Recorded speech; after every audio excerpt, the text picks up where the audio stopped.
Shalom jemaat Tuhan, mari kita menyiapkan hati kita untuk mengikuti ibadah Jumat Agung hari ini. Kita percaya bahwa hanya Kristus yang sanggup untuk menebus setiap dosa kita. Mari kita merenungkan pengorbanan Yesus di kayu salib untuk setiap hidup kita.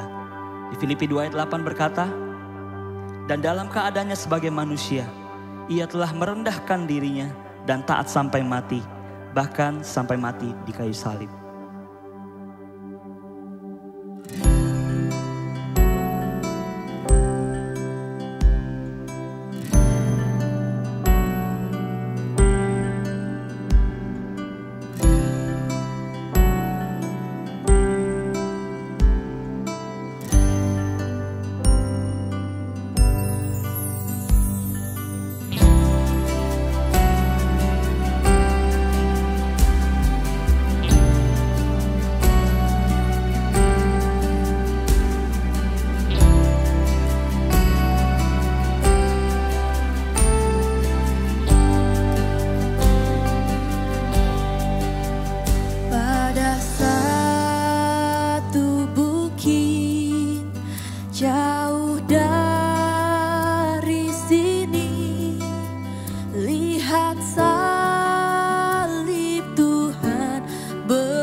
kasih-Nya sempurna atas kita.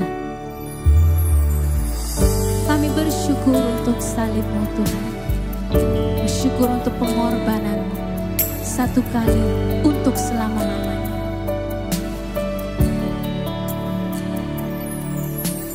Engkaulah nafasku, Engkaulah sumberku. Dengan kekuatan salib-Mu, ku dimampukan selalu. Semua perkaraku,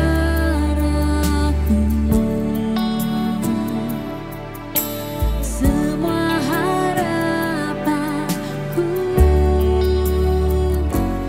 ku bawa kepada salib-Mu yang menjadi kekuatanku. Salib-Mu telah mengerjakan keselamatan yang besar bagiku. Ku berdiri menyaksikan Kau setia dan hidup dalamku.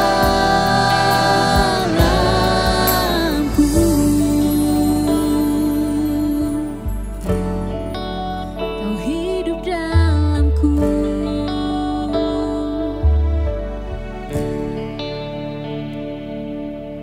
Semua perkaraku,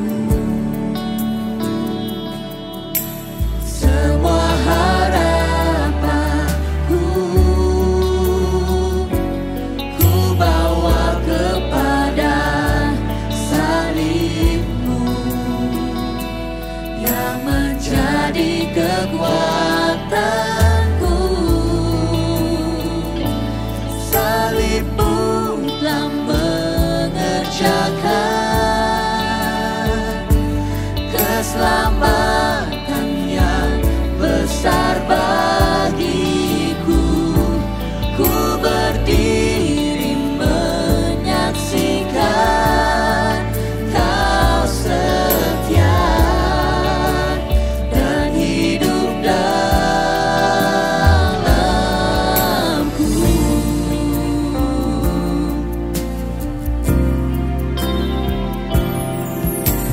Karena kita Dia menderita, karena kita Dia disalibkan, agar dunia yang hilang diselamatkan dari hukuman kekal.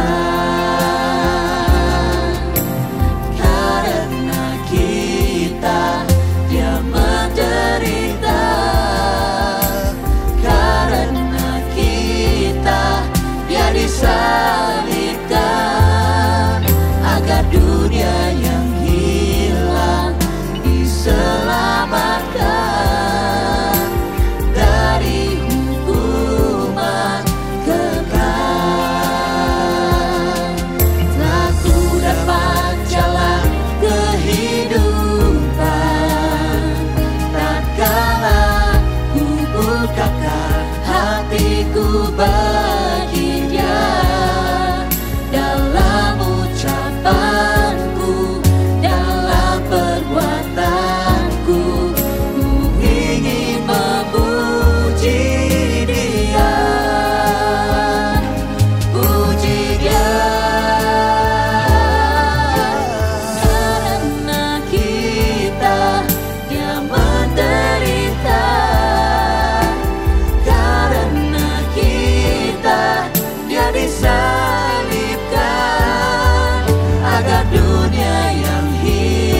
Haleluya. Saudara, hari ini kita merayakan Jumat Agung.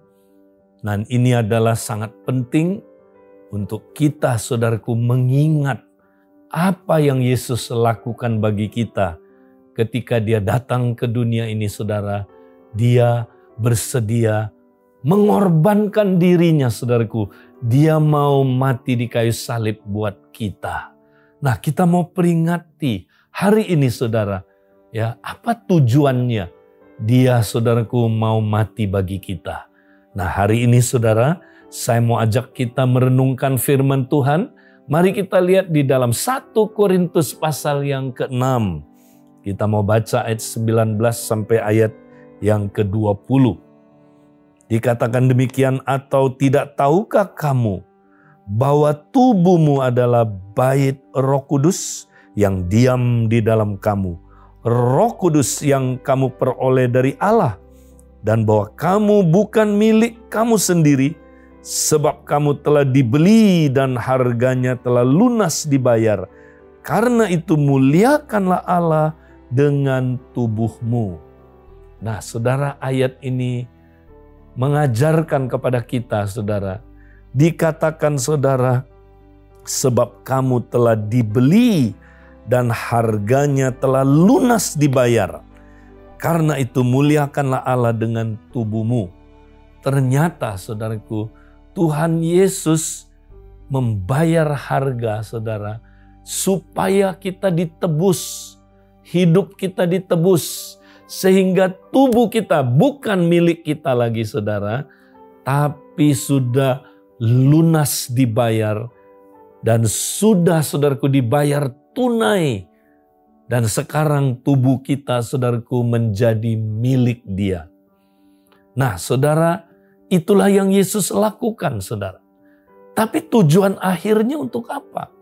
Apakah sekedar supaya dosa kita diampuni? Ya, itu sangat penting, saudaraku. Kalau dosa kita tidak diampuni, saudara, ya, kita binasa. Saudaraku, itu sebabnya Dia mati di kayu salib supaya kita boleh diampuni dosanya, memperoleh hidup yang kekal. Nah, tapi saudara, tujuan akhirnya bukan sekedar kita diampuni dosanya.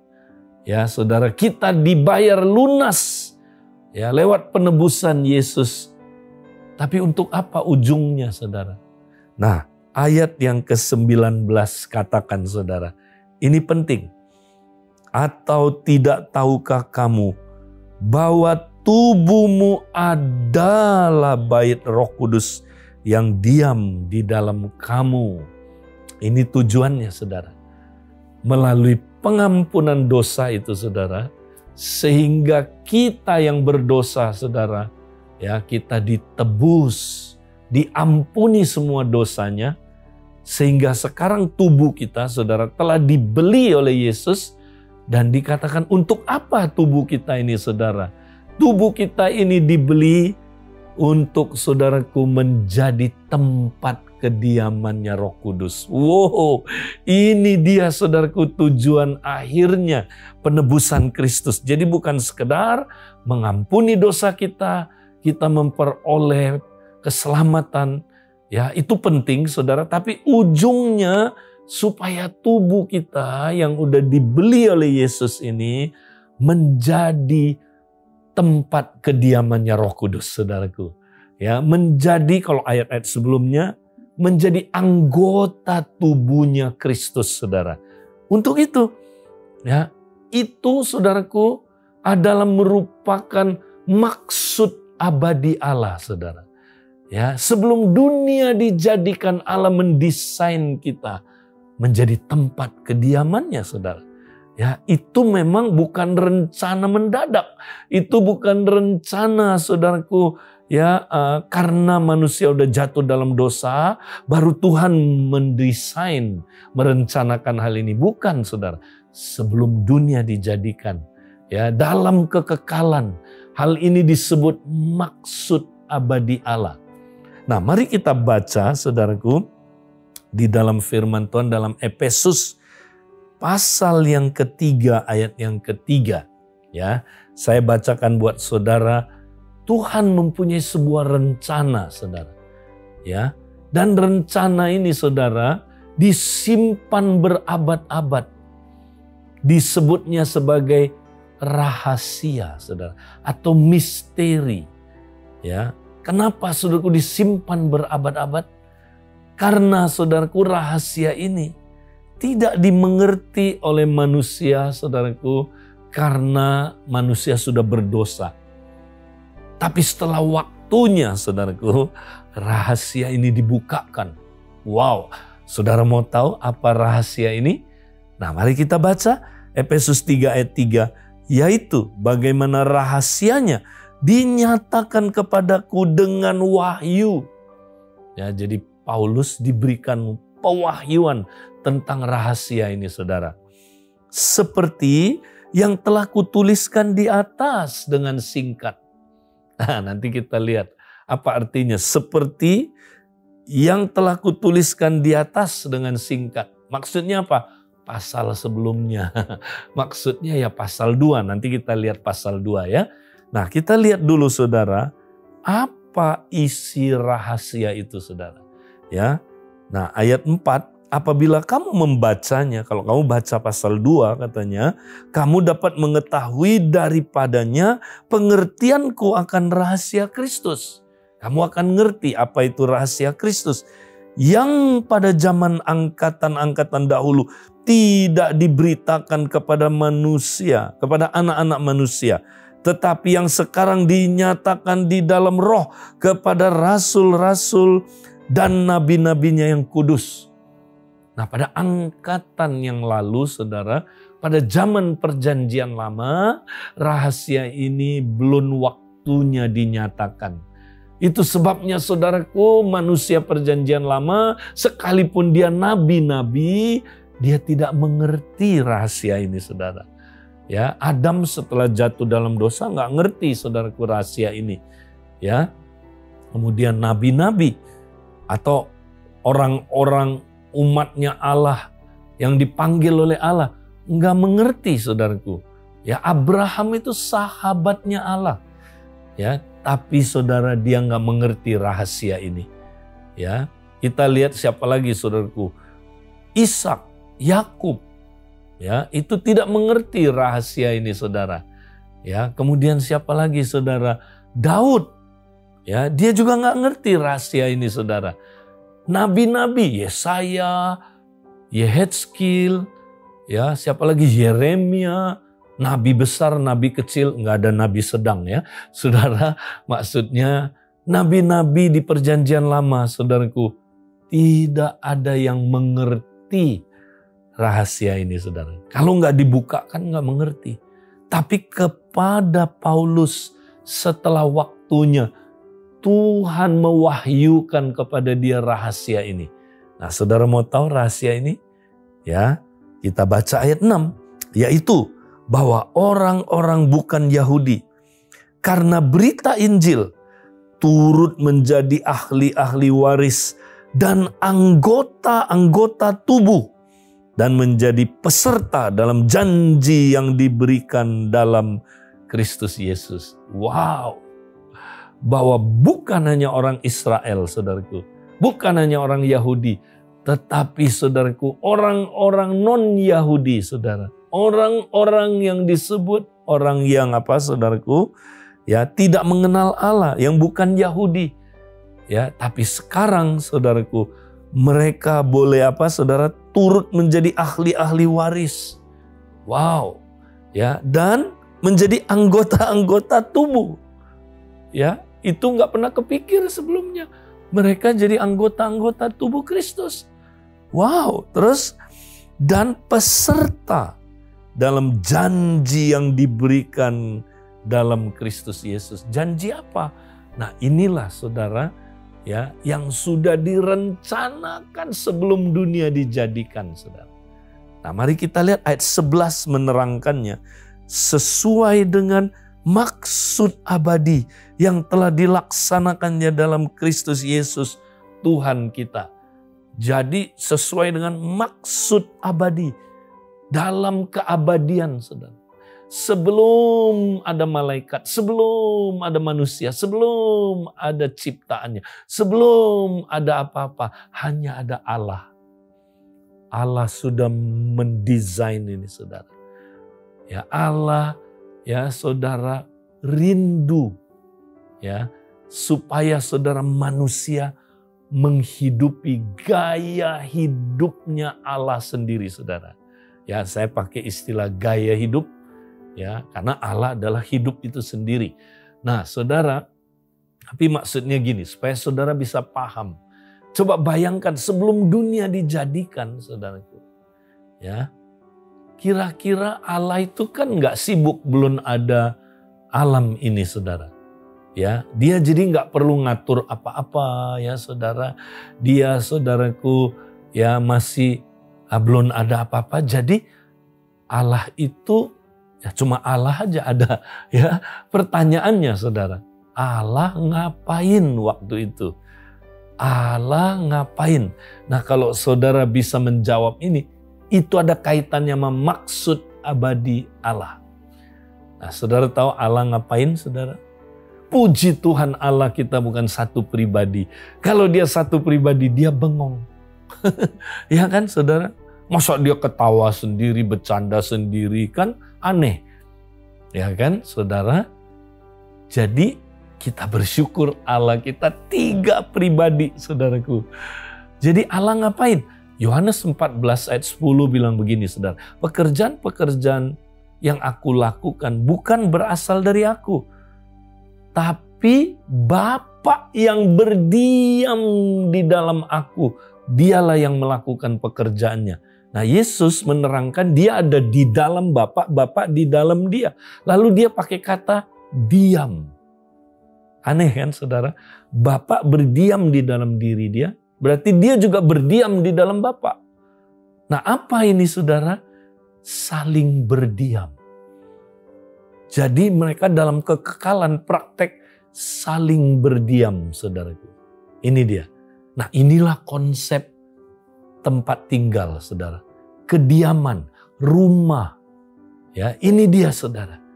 Jadi rumah Allah, saudaraku, bukanlah suatu tempat, bukan alam ini. Rumah Allah adalah hubungan, ya, saling berdiam itu, saudara. Ah, ini dia. Inilah konsep, saudaraku, keluarga. Inilah konsep rumah, tempat kediaman. Nah, jadi Allah saling berdiam, saudara. Nah, bukan hanya saling berdiam, saudara. Yesus bilang, Bapa telah mengasihi aku sebelum dunia dijadikan. Wow. Ya. Dan Yesus tentu mengasihi Bapa, ya kan? Sebelum dunia dijadikan juga. Jadi, ngapain Bapa, Anak, Roh Kudus, saudara, dalam kekekalan? Saling mengasihi. Ya, makanya hanya Allah orang Kristen yang bisa disebut kasih. Kenapa? Kasih mesti ada objeknya, saudara. Ya. Nah, kalau dia bilang aku kasih, siapa yang kamu kasihi? Loh, ada yang bilang kan manusia.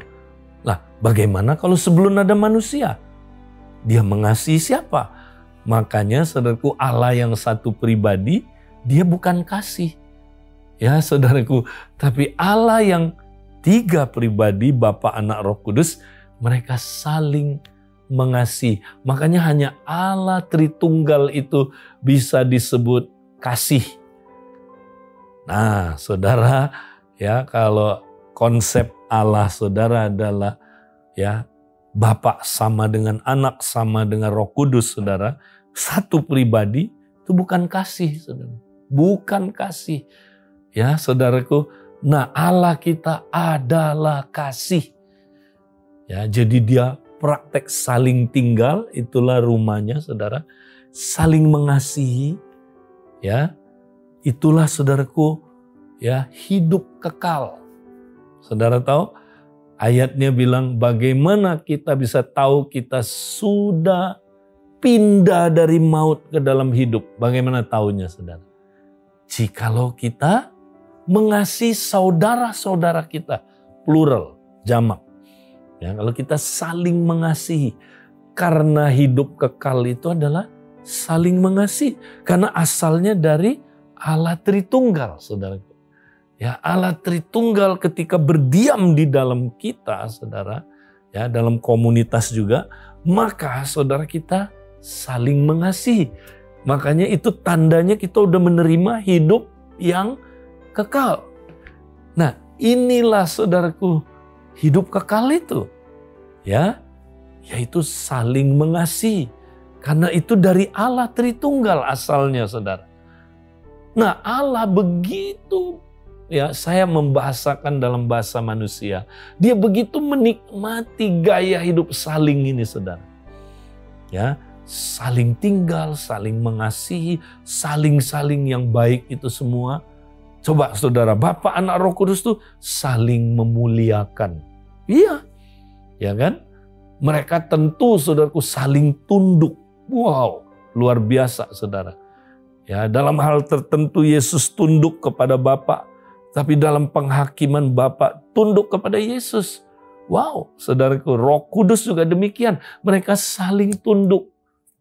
Bayangin saudara, kalau pemimpin dunia ini saudara, pemimpin alam jagat raya ini saling tunduk. Bagaimana dengan kita saudara?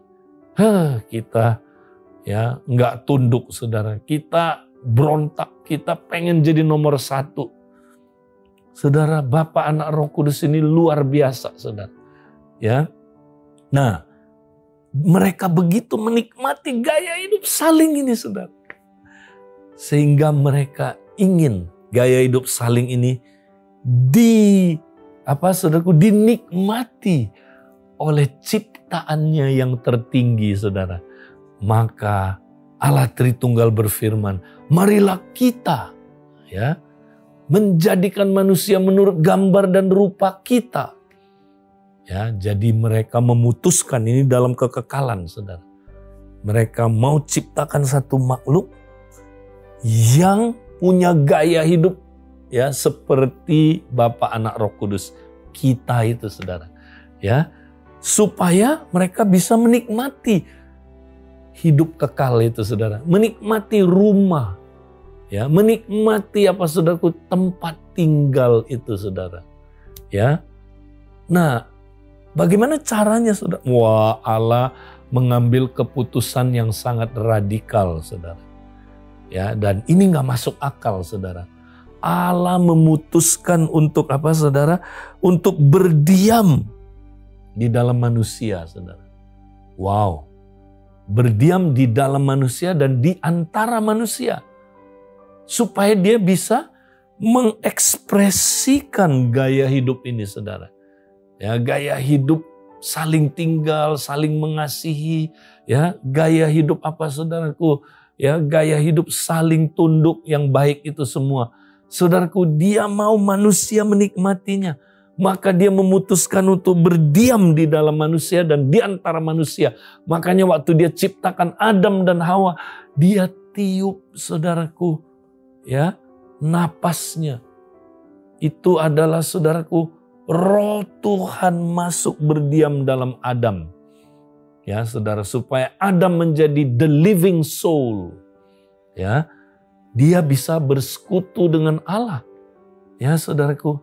Kenapa? Karena Adam, saudaraku, ya, ditiup oleh Allah, oleh rohnya sendiri, saudara. Ya. Nah, apa yang terjadi? Adam punya roh yang baru dan dia hidup, saudaraku. Rohnya bersekutu dengan roh Allah. Ya, dia, saudaraku, menjadi makhluk yang hidup. Tapi bukan hanya itu. Tapi, saudaraku, Allah berdiam di antara manusia. Nah, Allah itu berjalan-jalan di taman bersama-sama dengan Adam dan Hawa. Inilah tempat kediaman, ya, Allah. Inilah, saudaraku, sebenarnya maksud abadi itu. Allah merencanakan ini, saudara. Tapi apa yang terjadi, saudara? Manusia bikin dosa. Nah, ketika manusia berbuat dosa, saudara, maka roh Allah meninggalkan dia, saudara. Karena dia hidupnya sudah dalam dosa. Tubuhnya udah tercemar. Allah tidak bisa dan saudaraku tidak mau bersatu dengan dosa. Ya, maka Allah meninggalkan manusia, saudara. Nah, apa yang terjadi, saudara? maka manusia hidup saudaraku, terpisah dari Allah. Nah, itu sebabnya saudara, Tuhan harus mengirim Yesus Kristus. Ya, Allah mengirim Yesus Kristus datang mati di kayu salib, saudaraku. Supaya saudara, dia bisa menebus kita dari dosa. Dia bayar harganya, lunas. Dia bayar harganya, saudara. Supaya lewat penebusannya, saudara. Nah, tujuan akhirnya apa? Dia bisa berdiam di dalam diri manusia dan di antara manusia, saudara. Supaya maksud abadi Allah digenapi di dalam diri manusia, saudara. Nah, itu sebabnya kalau saudara baca pasal 2, inilah ceritanya, saudara. Nah, mari kita lihat pasal 2 kan. Nah, pasal 2 itu apa, saudara?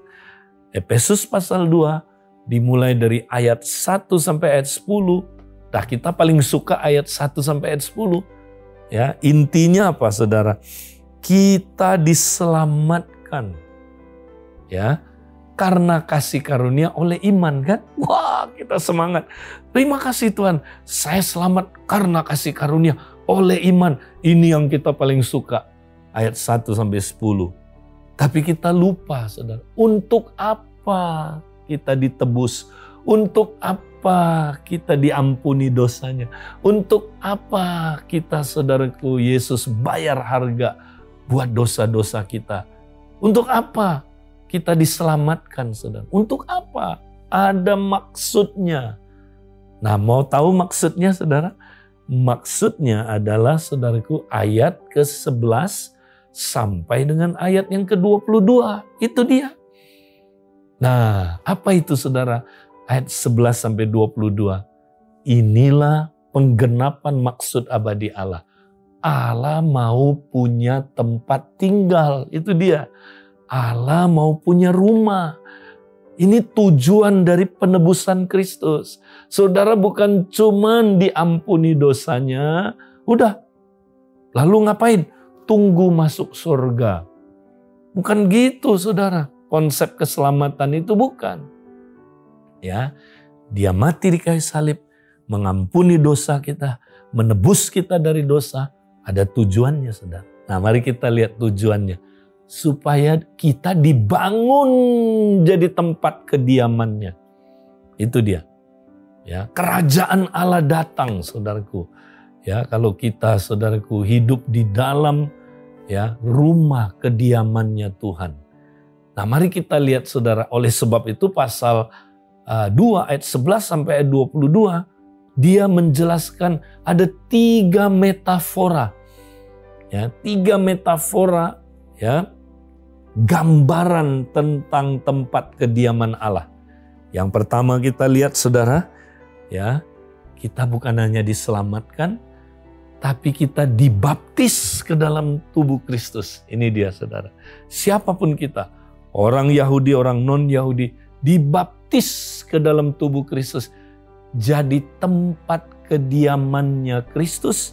Kristus kepala, kita tubuhnya. Lihat, kepala kan berdiam bersama-sama dengan tubuh, kan? Nggak pernah berpisah lagi, kan? Selama-lamanya berdiam. Inilah tempat kediaman Allah. Gambaran yang pertama. Metafora yang kedua, saudara. Kita bukan hanya diselamatkan. Nah, kalau yang tadi itu, saudara, ayat 11 sampai ayat yang ke-18, ya. Kemudian, saudaraku, metafora yang kedua, kita bukan hanya diselamatkan, tapi kita dilahirkan ke dalam keluarga Allah Bapa. Wow, kita jadi anggota keluarganya Allah Bapa, saudara. Ya, di mana Yesus kakak sulungnya, saudara. Ya, kita anggota keluarga Allah. Saudara, jadi inilah, saudaraku, komunitas. Ya, komunitas keluarga dalam kerajaan Allah, saudara. Ya, kita mesti hidup di dalam komunitas ini. Ini tempat kediamannya Allah. Dalam hal ini, ya, Allah Bapa. Kita anak-anaknya, makanya, saudaraku, gereja itu kayak keluarga, ya kan? Nah, Yang ketiga, saudara, ya, kita bukan hanya diselamatkan, ya, diampuni dosanya, tapi untuk apa? Ya, tujuannya untuk apa? Supaya kita dibangun menjadi tempat kediaman Roh Kudus. Nah, ini dia. Kita menjadi apa, saudaraku? Bait Roh Kudus. Di mana kita batu-batu hidupnya. Ya, atau saudaraku, realnya kita imam-imam Yesus, Yesus imam besar. Ya. Nah, ini gambaran tempat kediaman Allah Tritunggal. Tubuh Kristus, keluarga Allah Bapa, bait Roh Kudus. Lihat, Kristus, Bapa, Roh Kudus, saudaraku. Allah Tritunggal berdiam di tengah-tengah kita, berdiam di antara kita. Nah, itu tujuan penebusan Yesus.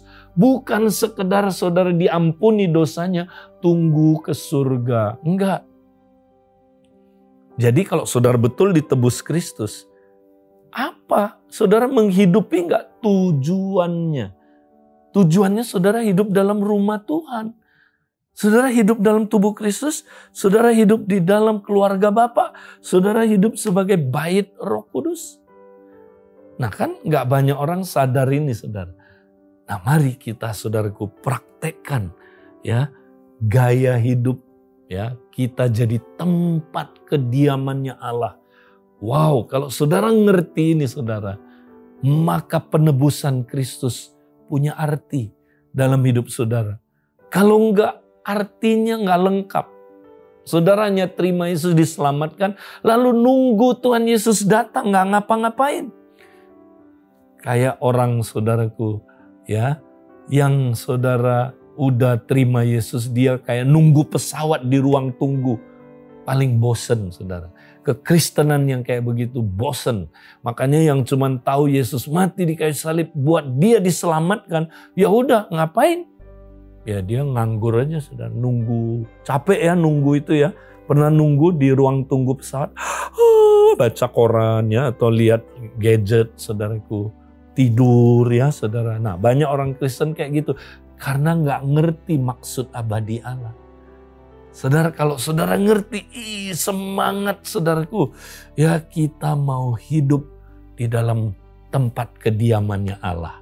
Saudara, inilah tujuan kita dibayar lunas. Kita dibayar lunas untuk itu, saudara. Mari kita mau hidup, saudaraku, di dalam rumah Tuhan. Ya, sampai selama-lamanya. Tuhan memberkati saudara. Haleluya. Nah, saudara, habis ini mari kita persiapkan perjamuan kudus. Ya, kita mau mengenang Yesus mati buat kita, saudara, supaya kita diselamatkan menjadi tempat kediaman Allah. Kita hidup dalam kerajaan Allah. Penting sekali, saudaraku. Mari kita siapkan diri. Tidak ada kasih yang lebih besar daripada kasih seorang yang memberikan nyawanya untuk sahabat-sahabatnya. Itulah kasih Yesus, kasih yang sempurna. Kau turun ke dunia, meninggalkan surga mulia. Kau rela jadi manusia karena kasih-Mu yang mulia.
kasih-Mu menembus segala batas.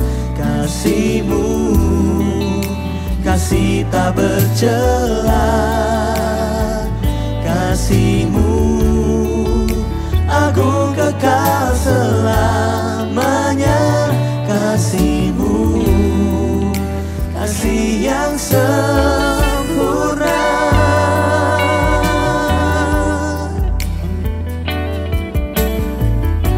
Amin. Kami bersyukur untuk kasih-Mu Tuhan.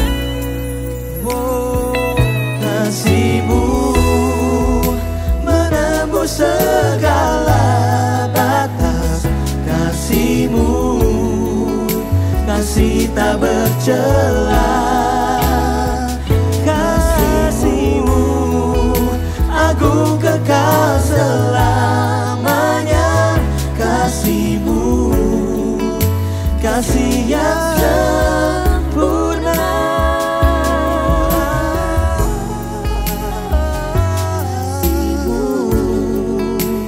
Kasih-Mu, kasih yang sempurna.